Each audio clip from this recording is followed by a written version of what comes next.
everyone! In this video I'll be reacting to one of the early uploads from the YouTube channel, The Game Theorists. I'm a huge fan of their work and I hope that you also like the content as well. Do drop by and say hello to them. This video is from 2013, so it's around 8 years ago, and I hope that you enjoy this video. If you like this video, if you do enjoy this video, please consider to like, share, and what's the other one? Subscribe, yes. Subscribe to my channel, please, and comment down below if you have anything to share with us. Thank you so much.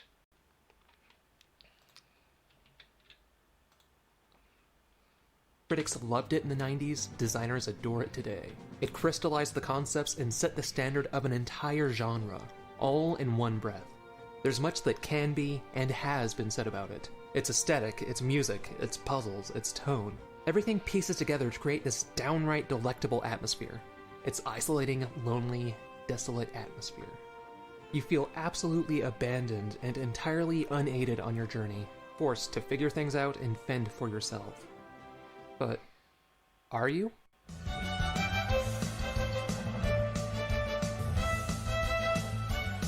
Wait, one more time. I think I'm missing something. Critics loved it in the 90s.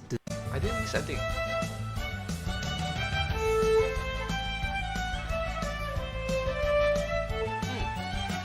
Interesting. I really like that the intro for Ronnie's video is like him going on an adventure just to write this video. Digressing this. Super Metroid is a beautiful experience, and if you haven't played it yet, I highly recommend you pick up a copy and give it a shot right now, because I might give away a couple of the neat surprises that this game has in store for new players. Don't worry though, because there's... Translation, I will give away the first 5 minutes of the game and the solution to a couple puzzles. Still plenty I won't touch on. So with that out of the way, let's get to it. This game does an insanely good job of making the player feel completely alone and isolated, and it goes to great lengths to preserve this lonely atmosphere, which is no small feat considering that throughout the entire game, the designers are taking the player by the hand and gently guiding them through it, but they do it so well and so subtly that most players never even notice. So the game starts out with Samus taking the player up to speed on the status quo. She's a bounty hunter who came across a space pirate named Mother Brain. Mother Brain was an alright dude, save for the fact that she planned to use the Metroids to take over the entire galaxy. I'm sorry, the entire galaxy? Of course. So Samus figured it'd be a pretty good idea to, totally freaking kill Mother Brain with a crap ton of missiles. It still has brains on it. Not satisfied enough with her own bountitude, Samus takes it upon herself to visit the Metroid's home planet and completely exterminate every single one of those levitating life suckers except for one, which she hands over to scientists on a space colony. Oh, that is how every horror film... You pew the entire planet, but you just leave one alone?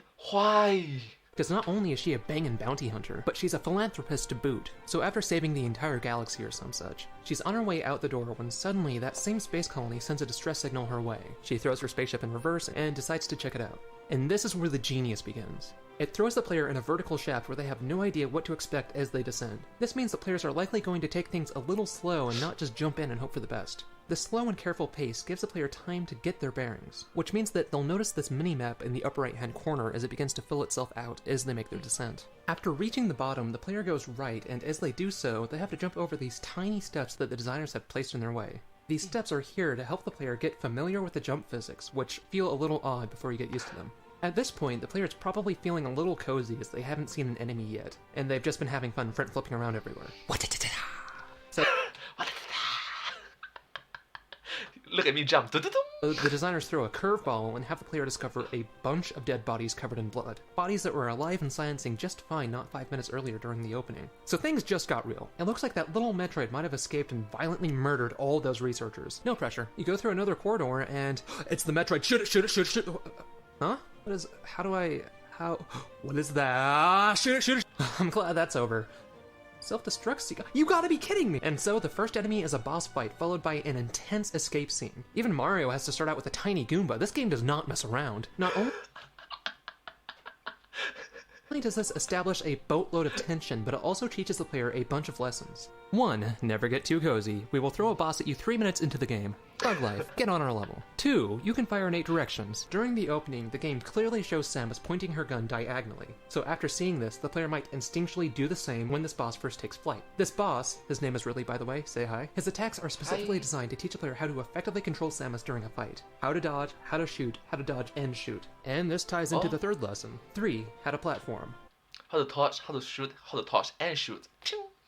After this fight, the escape segment makes sure that the player knows how to control Samus properly, as they can't continue until they are able to escape the colony before it explodes. This isn't an incredibly hard challenge by any stretch, but whether the player does it on their first try or the fourth, it creates tension and promotes mastery. So we're 5 minutes into the game and the player already knows how to platform and fight with the best of them. They've also gotten a handle on the minimap and the entire tone of the experience has been set. All of this, and there hasn't even been a single text box or speech bubble. The player found it out on their own because the space colony is specifically designed for them to learn these concepts. This wordless way of showing the player what to do pretty much permeates the entire game, and it's handled incredibly well. Like here, the player is exploring when they stumble upon a huge clump of enemies that take quite a few shots to kill. The next room is filled with a bunch of enemies whom the player can't kill at all. But if the player presses onward, they find a new item called the plasma beam.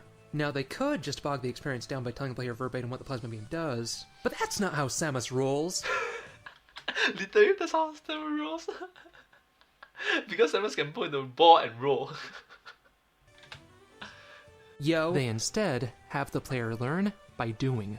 After getting this new beam, the player will naturally want to try it out by shooting at these once invincible enemies. And they discover that, yeah, this beam can totally hurt them now. Sweet. Then, to exit this area, they have to go back to the room with that weird clump of enemies. The player shoots at the clump, and look, these enemies are way easier to kill because the plasma beam goes through and hits all of them at once, as opposed to doing it one by one, like the old gun did. Here, there is no need to pin the player down with long-winded explanations. A player is invariably going to be curious about a new item, so the developers just had to create the proper conditions that gave the player an organic explanation of this beam's properties. It keeps the player immersed in the experience, and it demonstrates some pretty skilled craftsmanship on the designer's part. They didn't need to use any of this. Oh no, this video is similar enough as is. The trolls don't need any more ammo. And before you guys rail me in the comments, I'm sorry, what did you say? use any of this. Oh no. This video is similar enough as is. The trolls don't need any. Okay, similar enough. Oh, I'm so sorry. I do pause and play. I want to read this. Okay, similar enough.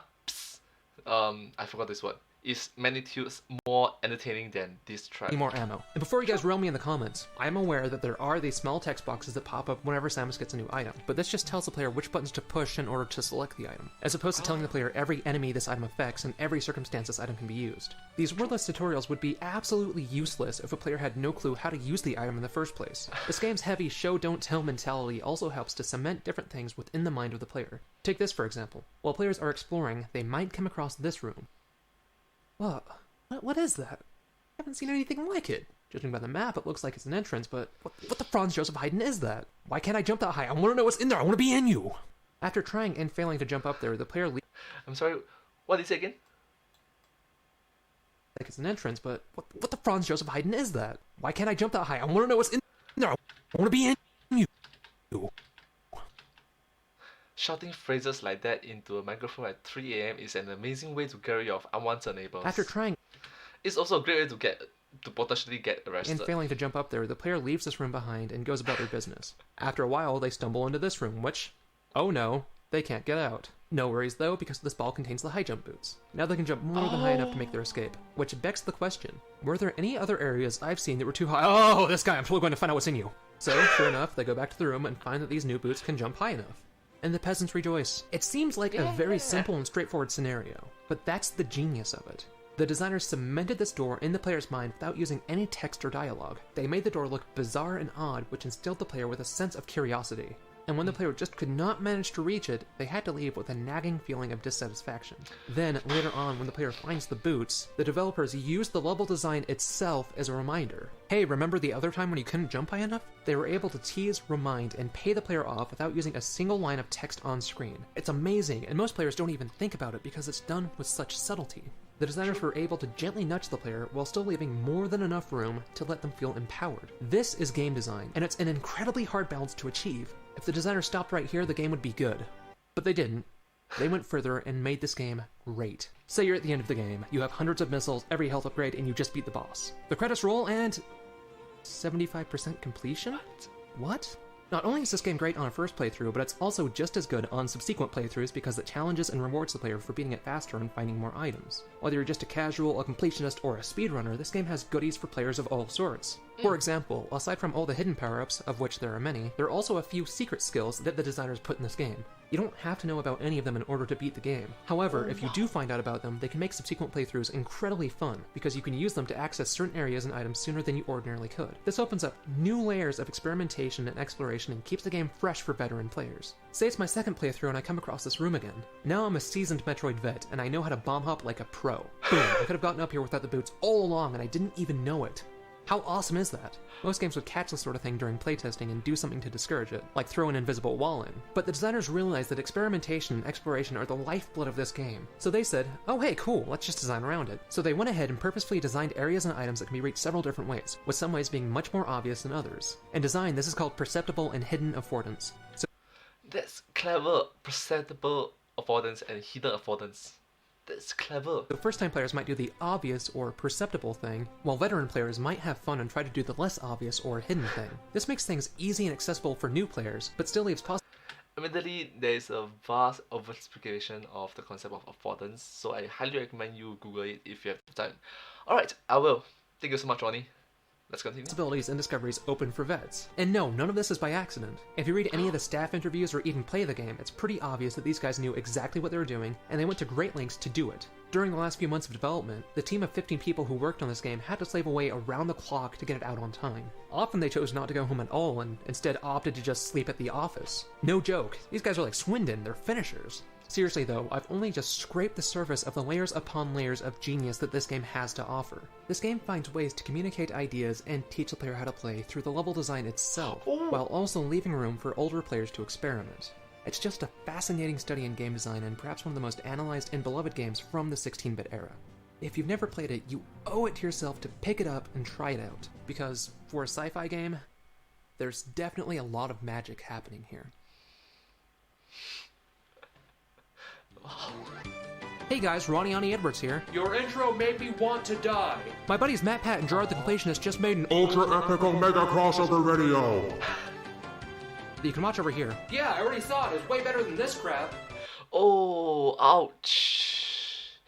Man, the crossover video was awesome. Your video is also awesome, Ronnie.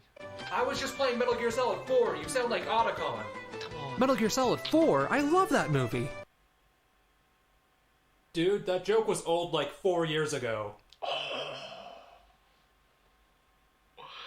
Wow! Man, you shouldn't do that. That's your friend. Oh, gosh. Man, but I have to say, Ronnie, I have to say, Ronnie, your videos are awesome. Yes, your videos are really awesome. Thank you so much.